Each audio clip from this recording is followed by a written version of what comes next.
Let's talk to a spokesperson for the Republican Overseas Organisation here in London, Erol Morkoc. Hello, Erol. Hey there, thank you for having me. Are you in London? Because every time I seem to talk to you, you're always in California. Are you in Britain today? No, actually, I mean, I was in a pretty awful car accident. Oh, and wow. so I'm not able to travel for like another month, but I will be there. I promise you, the next time we talk, I will be in London. Yeah, well, that's how to shut me up, isn't it? Are you okay? Are you okay? Well, yeah, I was in Lake Tahoe. I got hit on about 6 sides, 8-car pileup in the snow. So everybody's fine, except me. Well, I hope you get better soon, and thanks for coming on under the circumstances. But let's talk about this now. The story as of this morning was that our government, Starmer, and his Foreign Secretary David Lammy were desperate to get a deal done with Mauritius, to give them the Chagos Islands before Trump came in next week, before he was inaugurated on Monday, isn't it? Now, that then gave way to a news story, which is really interesting, which is that Starmer has now agreed, we don't know the veracity of this, but it's in the Financial Times, so we're not talking about some kind of irresponsible tabloid here, that Starmer has now agreed to wait until Donald Trump is in office for Donald's approval. Now, we're talking mainly about, on this archipelago of the Chagos Islands, an island called Diego Garcia, which has this strategic airport used by American jets, British jets, and with that we keep an eye on the Middle East. It's and indeed, you know, China and everything. It's very, very important. For some reason, Britain has been desperate for some time to give these islands to Mauritius, even though Mauritius has never had sovereignty over them and is 1,400 miles away. Now, given what I've just said, Erol, I think Trump is going to take one look at this deal, which, by the way, as I say, will cost Britain. What we'll do is we give sovereignty to Mauritius, but we rent Diego Garcia. That will cost us £800 million a year for 99 years. I mean, you know, Mauritius never even asked for these islands. I don't know why we're doing this, but I would say that Donald Trump is going to take one look at this deal and say, well, no, no, this is about American security. I don't want these islands owned or, you know, ruled by China's best friend. No, you're absolutely right. And it comes down to, I think it points to something else, too.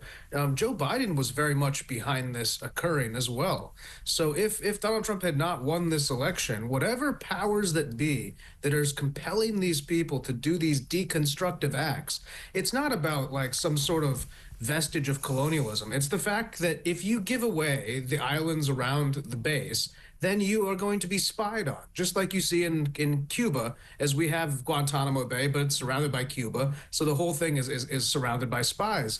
And we have long-range bombers with sensitive data coming in and out of there. We have warships. We have undersea vehicles that probably were using around that area. The last thing we need is a Chinese eyes literally right on it. At least make them work for it. At least make them put some effort into their espionage. And so that's what Donald Trump and Pete Hegseth are going to do on day one, is look at this and say, this is ridiculous. It's not going to happen, because it can't happen, because it makes no sense economically, politically, militarily. It's as though somebody was trying to destroy the Western Alliance who would come up with such a plan. Otherwise, nobody would have wanted it. And it looks like Joe Biden was 100% behind it. So the outgoing American administration is just as complicit in this nonsense as Keir Starmer currently is. But I think they realize, like, hey, things have done a 180, and if you're going to have any chance of working with the Americans, you're not going to be going around giving away their strategic military assets that you are custodying and have been doing a very good job of.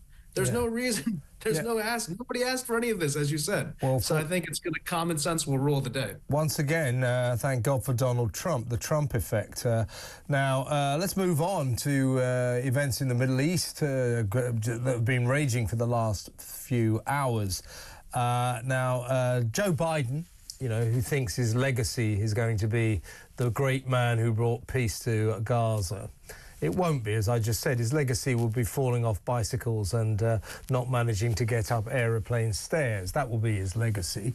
But in his press conference, he's confused Hezbollah with Hamas.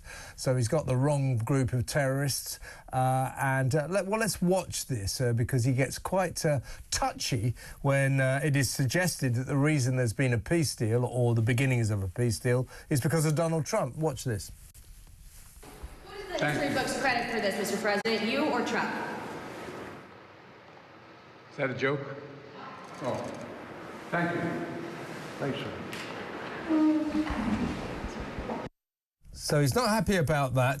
Biden is taking credit for the Gaza deal, but Arab officials say, I believe this was the Prime Minister of Qatar, which has been a peace broker, has confirmed this. They say, and I'm quoting, Trump's envoy swayed Netanyahu in one meeting. Meanwhile, as I say, Biden confused Hamas with Hezbollah. This is on the back of, is it not, Errol, the fact that Donald Trump just a couple of days ago said if there's not a peace deal in Gaza and the hostages are not released when I can become president, I think his phrase was, all hell will break loose. It's the Trump effect, isn't it? Absolutely, and it was actually a two-pronged effect. I mean, Donald Trump is somebody who you don't want to leave waiting. And he didn't ask for those hostages to be returned after he was elected. He didn't say, do like what happened with Ronald Reagan. When I'm elected, release the hostages. He said, this was a few months ago, release them now while I'm still campaigning. Now he's saying, release them or all hell will break loose. Meanwhile, he goes over and he talks to Netanyahu and he says, look, man, like he's the most amenable guy to the Israeli state right now that you could have in the White House. Great friend of Israel, absolutely, unlike Joe Biden, yeah. Right, but he said, because of that, you also need to work with me. And in a deal, not everybody gets what they want. So, yes, they did have to make some concessions, release some prisoners, but in the end, that's the art of the deal. And he was able to convince the Israelis to sign the deal. And while domestically there's been some pushback there, Netanyahu realized, hey, it's better to work with Trump and work towards peace than to hold out this war that's been going on for far too long. So it shows leadership on both sides of the aisle. It shows how he can work with our allies and how he can basically speak softly and carry a big stick with our enemies.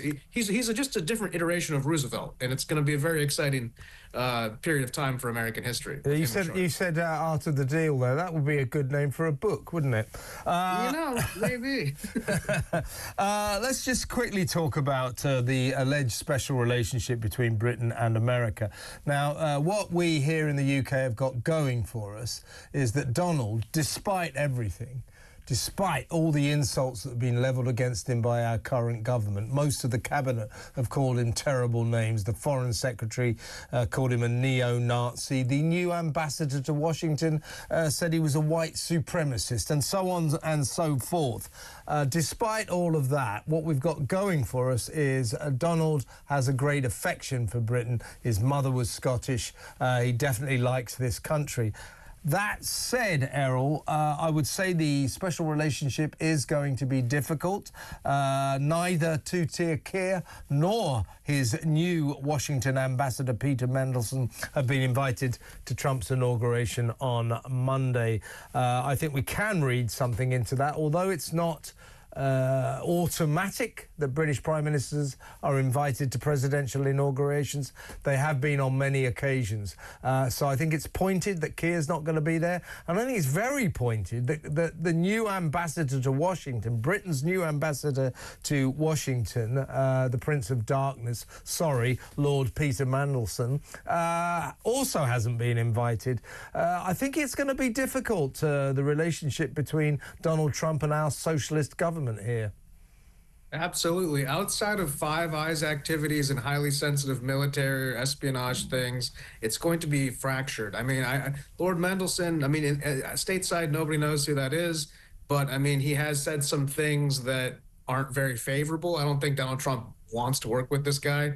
And Keir Starmer, beyond everything he said, also sent over all those people to work to campaign against Donald Trump. So at an inauguration, which is supposed to be a celebration of America, a celebration of a peaceful transfer of power, all of the things that we cherish as Americans, I think Donald Trump just said, I don't want these guys here, and you guys change your government enough that probably we won't see them in 6 months. And if we do, maybe we'll deal with them then. But I think he's just assuming that eventually they'll be removed from power because they're just not people who we can work with. They see the world in such a different way. And they've also been very rude to President Trump. And he doesn't really allow that. If you're rude to him, he takes it as a personal insult, and he doesn't necessarily need to forgive you. He'll give them second and third chances if they keep getting elected, but at least on the surface, he's going to play it cool for now. Yeah, he's a pragmatist, but he does hold grudges, and let me tell you, Starmer is going to suffer because of that. And I think the first thing he'll do is he will nix this Chagos nonsense, and for that, I think the whole world should be grateful, particularly Britain. 800 million quid a year for 99 years to give this strategic island to a country that doesn't particularly want them and has never had sovereignty over them. I mean, the insanity of that is off the scale. Erol, well, listen, get well soon. When you come back to London, I'll buy you a drink. When you finally get back to London, good to talk to you as always. Thank you very much. Erol Morkoc there, spokesperson for the Republican Overseas Organisation. Next up, Harry's